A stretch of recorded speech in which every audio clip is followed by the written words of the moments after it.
John, New Jersey, you're live. Hey, John, how you doing? Listen, I just want to wish you and your family a Merry New Year. I mean, a Merry Christmas and a Happy New Year. Thanks, Johnny.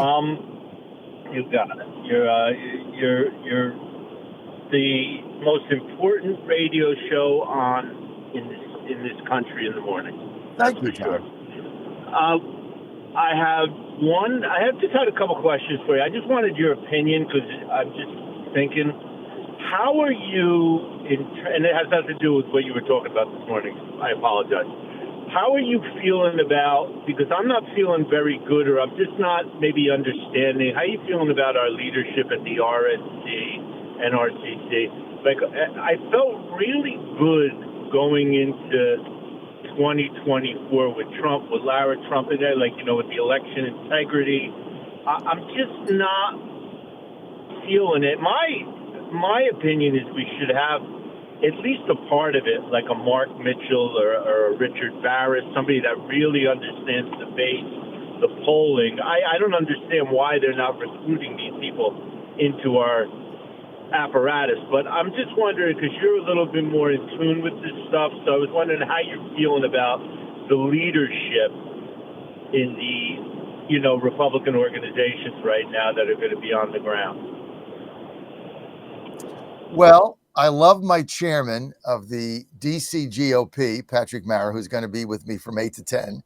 So that's good. The Republican Party of Virginia doesn't exist. It's non-existent. So those are the two local parties I'm most familiar with. If you go to the Republican National Committee, Whatley and Laura are a tough duo to follow. I was not impressed with the effort made in Miami, Georgia, Pennsylvania, a lot of these other specials we lost. Not impressed with it. I was impressed with what they did in Tennessee because they knew their backs were against the wall and they had to get the game day turnout in that Tennessee 7, and they did that. So that was good. And they're good at that. But I'm very concerned about the early voting and mail-in voting harvesting apparatus. I don't see it. And when I had Casey Crosby on the other day from Indianapolis, great lady, but I didn't get a lot of substance there. And I don't really know what they're doing. So, you got to get results, right? At the end of the day, I keep telling you guys, 24 is not about ideology. It is about results. We got to get results. You got to win games. You got to put up W's. Got to win. You play to win the game. And all the ideology can go out the window. Right now, we need victories. We need to win. And we need success. And the only way you're going to win, you're going to keep the majority in 2026 is with a early voting apparatus, a mail-in voting apparatus that is real and that is able to compete with the Democrats on the ground. And we don't have one. It's not even close. Doesn't exist right now, based on what I've seen in these special elections. So very disappointing in that. But look, the RNC has a winter meeting January. I think it's January 20th to 23rd in Santa Barbara. Ann and I are going to be there. We're going. And I'll be able to see firsthand what exactly we're doing. I mean, that's why I got to tell you guys, and thank you, John, for the compliment. That's why I spend the money and the time to go to these things. Because if you don't go and see it with your own eyes and talk to people, at the bar, at the cocktail receptions, at the breakfasts, offline, go to the, general session. If you don't engage and go and see for yourself, you're reading the internet. And that's what the majority of my competitors do. They read the internet and then put up, videos or whatever to get clickbait. And that's how they make their money. That's fine, but that's not the way we roll. So when I get back from there, I'm going to ask some tough questions. I'm a guest. I'm not a member, right? I'm not part of the operation. I'm a guest, and Ann is a guest. But we'll at the various events, we'll ask the questions, and I'll come back with a better understanding of what exactly it is they plan to do. Right now, the results aren't there. John, have I answered your question, John? Yeah. I mean, and listen, John, I come to this show in the morning specifically to find out what's going on. Like, I know that you're going to basically have your finger to the wind and the pulse of the movement. Whether I agree with some of the things you have to say, and sometimes I don't want to hear what you have to say. But the bottom line is, I understand. I'm not blowing smoke up your petunia here. I'm just saying I literally come to this show to find out what's happening. I mean, there's so much noise out there, and it's so hard to kind of cut through everything. And you have this way of just getting to the heart of the main issue. And that's why I really appreciate it. That's why I listen, frankly. You know, I mean, I pay attention to this stuff. It's important to me. I'm a patriot. I'm concerned with the future. I have children.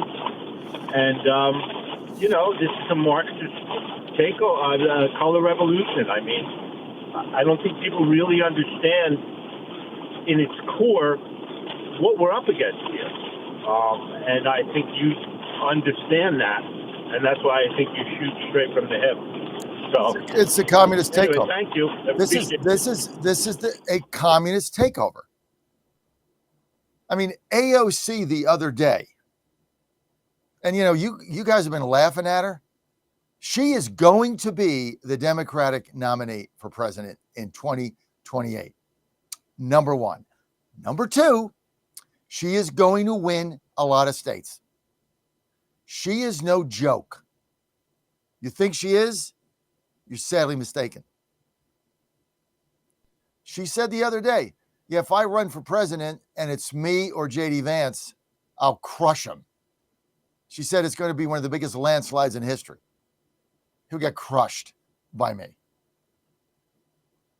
When you look at the economic numbers of polling, focus. Two things matter. Two. One, economic prosperity, period. Other than that, we're going to get blown out. And then you're going to risk 28. Blown out. Every single ounce of energy that we do and that the president does and this feckless weasel bunch in Congress does, the Republican conference, should be focused on how do we make your life better? Everything should be run through that prism. Does it make your life better? Yes or no? No, not interested. Yes, take a peek. Number two, redistricting is the only chance that we have, the only shot at maintaining a majority in Congress. That's it. Only chance we have. And that's why I was so disappointed that the Republicans in Indiana gave the Democrats 2 seats. And the Democrats congratulated them for their efforts, the Republican conference in the Indiana Senate, their efforts in giving them the majority in the Senate that they can impeach the president, because that's what happened in Indiana. These are wake-up calls. Telling you again, forget Georgia special. The Miami mayor's race was a catastrophe. It shows you we got nothing. We got nothing. I don't even know what did they pass yesterday? What did they pass? Some health care bill? Okay, it's a good bill. Dead in the water in the Senate, unless they break the filibuster, which of course they're not going to do. And even if they did that, I'm not sure they pass it in their own conference. They want to lose. There's so many Republicans, John, that are simply, their comfort level is in the minority, fighting the Democrats and being part of the controlled opposition and going on Fox News. I mean, there's a part of this party that's what they crave. They want Romney back. They want McCain, Bush 1, Bush 2, this Bush, that Bush Cheney, that Chamber of Commerce. That's their comfort level. We've disrupted that. We are the disruptors, and they want us out. So, two things: economic prosperity and affordability. Prices have to come down. Money's got to go in your pocket. Jobs have got to go up.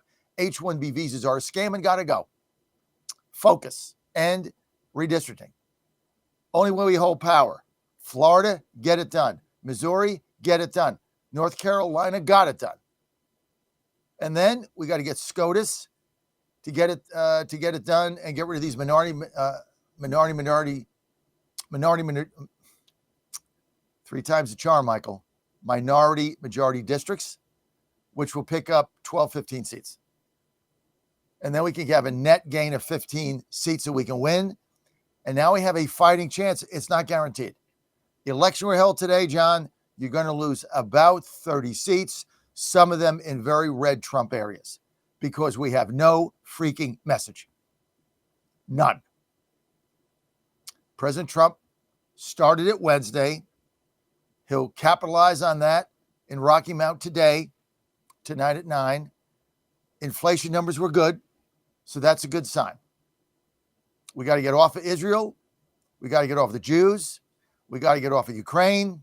We got to get off of Angola. We got to get off of the EU. We got to get off all this crap. Nobody cares. We got to get off of tech bros going to the Oval Office. No one cares. If we can do that, we have a chance to win. Other than that, we're going to get blown out. Trump's going to get impeached, and they'll stop everything, and then AOC is going to be the nominee, and we're going to have to fight there. And J.D. Vance is not a done deal, in my estimation. Will he be the nominee? Could be. Is it done? No. I saw Erica Kirk yesterday at Turning Point, basically talking about she's supporting J.D. Vance. I thought the purpose of Turning Point was to influence young people, get them to talk, get them engaged, get them involved, be part of the process.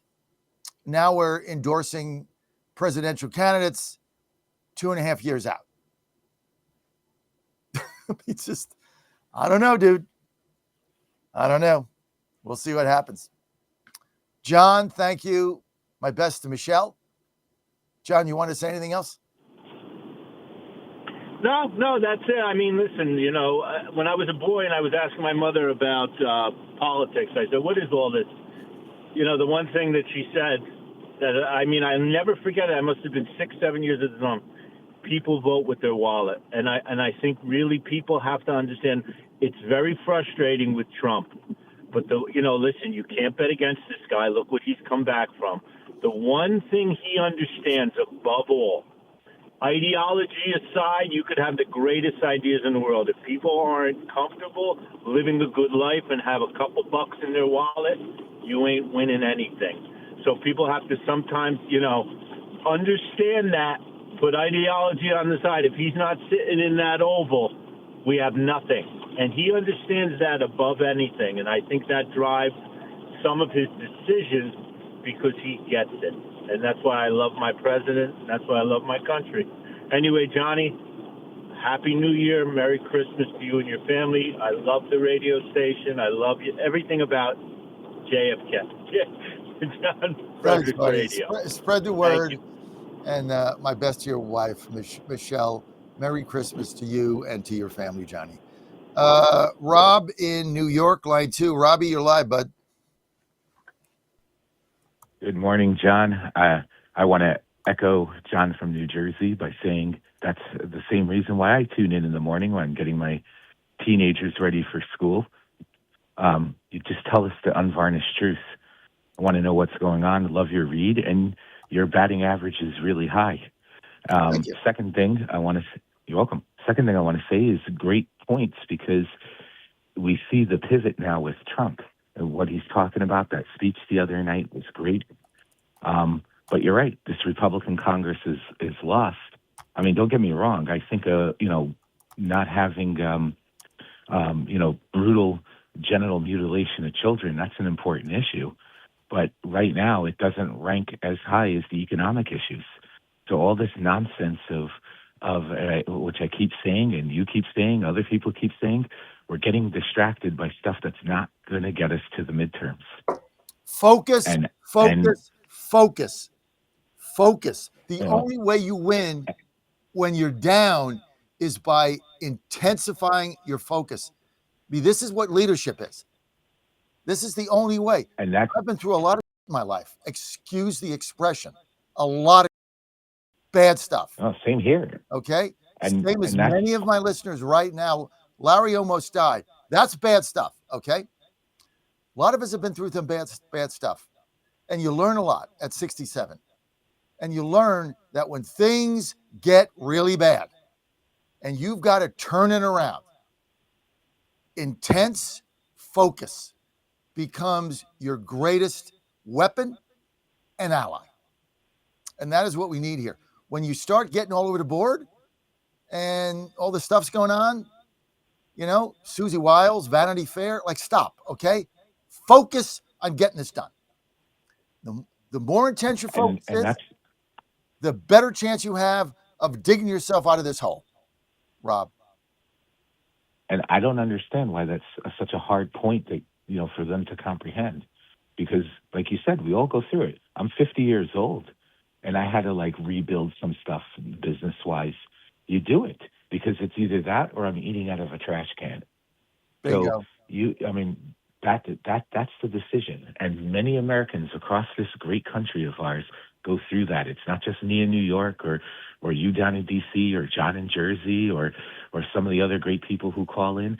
Okay. Every nook and cranny of this country is filled with people who want to, work, pay their bills, maybe take a vacation and retire, enjoy the kids, grandkids.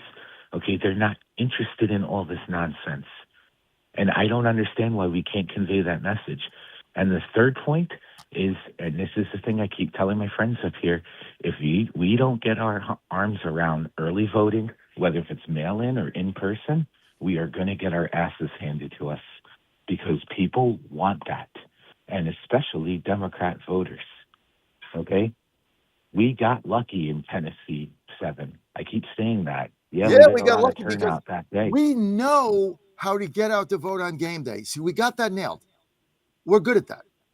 And that's how we won that race. And the RNC poured a tremendous amount of resources because had we lost that seat, Joe Gruters would have been gone. Okay. They poured a lot in there. They had everybody in there to turn the vote on a game day. They got it done. He won by 9 or 10, Trump 22. But I said this the morning after. And I said this to Casey Crosby. I've said it to Gruters. I said it to Patrick, who's going to be here. By the way, I got a great chairman in the DC GOP. We have a real party. We might only get 7%, but it's a real party. The guy's done a fabulous job. He should be the chairman. Okay. Anyway, having said that, I said it the morning after. We lost Nashville, the city of Nashville, 18,000 to 3,000 in early voting. If that continues to happen, we are going to get crushed. We were lucky because that was a Trump 22 district and you could go outside the city. But we had no ground game there. They have an enormous early ground game in these urban centers. It is enormous. We got crap. We got smell the coffee, baby. Smell the coffee. We did it in Pennsylvania. Ashley Walukovich now in the White House political office. She's not my liaison. She handles other states. Her and I told this story every day. Every day we were on a conference call for 15 minutes, 7 days a week, or 6. I'm sorry, 5 because we couldn't get the weekends. 5 days a week, 11:15 to 11:30. One topic: early votes. Where were they coming from? Where were we up? Where were we down? And that's where we sent the bus. Go here, go there, go there. That's why I went to Erie 3 times. We were lagging there. We had a goal of 38%. We got 38.6. Trump wins. Simple. But you got to do it. Focus. And you can't focus. And you can't give away these easy elections. I mean, you get these special elections, you get these runoffs, You know, and by the way, speaking of that, someone you had on the other day, that's the problem how MTG screwed us, because now you're going to have to waste time pouring in all those elections. But you know what? We can't control her. We got to play the game, with the hand Play the we're hand dealt. you're dealt, baby. You got to play the hand you're dealt. And that means every other area where we run into a special election, listen, someone resigns, someone retires, somebody dies, Yep. you're going to have to do it. But Rob, you can't do it if you don't have that apparatus. And right now we don't have it. Rob, happy Hanukkah to you and your family. Thank you, John. Merry Christmas, Happy New Year. Thank you, and thank you for the call. I really do appreciate you, Rob, and appreciate what you stand for. And you're one of our fighters. And thank you. Appreciate you. Let's go to line 3. JD in the great state of West Virginia. JD, man, I love going to West Virginia, baby. How you doing? JD just hung up. JD. All right. I went to JD and he hung up. I could have kept Rob on. JD, if you're there, call back. 888-480-JOHN, 888-480-5646. My mentor, Tom Dickman, when I was with a company, a direct mail company called Advo, way back early in my career. And I was a young rising executive. And I remember Dickman taught me something. He taught me the concept of focus and strategic doer, which means you focus on something you need to do intensely, you develop a strategy, and then you do it. So, simple concept, but that's really what we need to do. And the strategy started Wednesday night, pivoting to the economy and getting the focus on it. Now it's tactical implementation.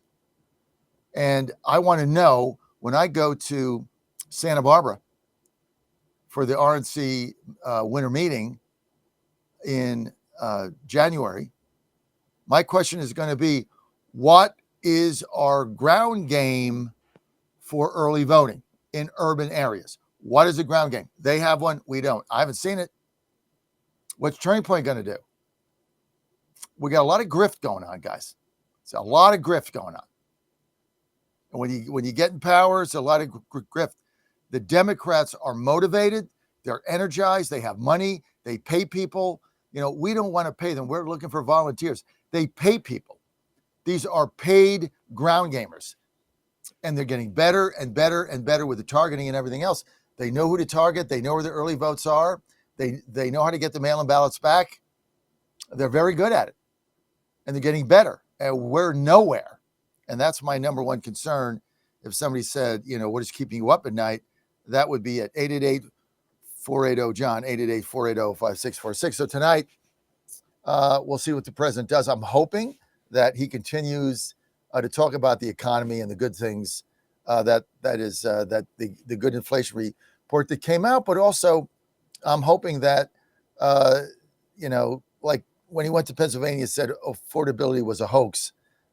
I don't think that was the best way to phrase that. Let me just put it that way, because it's not a hoax. I mean, people are feeling it.